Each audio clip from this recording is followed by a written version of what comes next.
അപ്പോൾ ഇന്നത്തെ ബ്രേക്ക്ഫാസ്റ്റ് ഇഡ്ഡലിയാണ് കേട്ടോ. ഒരുപാട് ചൂടൊന്നുമില്ല, അതുകൊണ്ടാണ് ഈ പ്ലാസ്റ്റിക് പാത്രത്തിൽ ഇട്ടേക്കുന്നത്. അല്ലെന്നുണ്ടെങ്കിൽ പ്ലാസ്റ്റിക് പാത്രത്തിൽ ഇടാൻ പാടില്ല. സംഭവം ചൂടൊന്നും ഇല്ലാത്തതുകൊണ്ടാണ് പ്ലാസ്റ്റിക് പാത്രത്തിൽ ഇട്ട് വെച്ചിരിക്കുന്നത്. പക്ഷേ ചൂടില്ലാത്ത ഇഡ്ഡലി അവൻ ഫോർക്ക് കൊണ്ട് കുത്തിയിട്ട് പിന്നെ അതിനെ കൈ നിരത്ത് പ്ലേറ്റിലോട്ടാണ് വെക്കണം. അതിനെ കൈ കൊണ്ട് എടുക്കാൻ വയ്യ, അത്രയ്ക്ക് കഴപ്പാണ് ഈ മരുന്നൊക്കെ. സാമ്പാറിന് ഉപ്പുണ്ടെന്ന് ആദ്യം നോക്കട്ടെ. കുഴപ്പമില്ല, ഉപ്പൊക്കെ. ലോകത്ത് ആദ്യമായിട്ടായിരിക്കും ഒരു പുണ്ടച്ചി സാമ്പാറിന് ഉപ്പ് നോക്കാനായിട്ട് മണപ്പിച്ച് നോക്കണം. മണത്ത് നോക്കിയാൽ ഉപ്പ് കണ്ടുപിടിക്കും. അങ്ങനത്തെ ഒരു പ്രത്യേകതരം കഴിവ് ഈ മരുന്നുണ്ട്.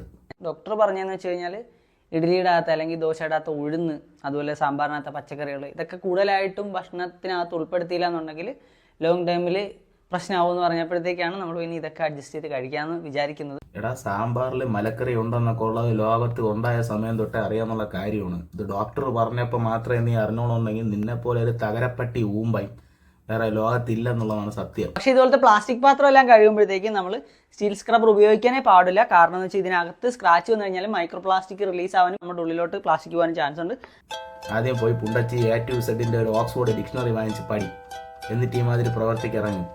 അതല്ല ക്ലീനിങ് ആണ് ഉദ്ദേശമെങ്കിൽ ഞാൻ നിന്നെ നേരെ പാർവതി പുത്തനാറിൻ്റെ അടുത്തൊന്ന് നിർത്തിത്തരാം.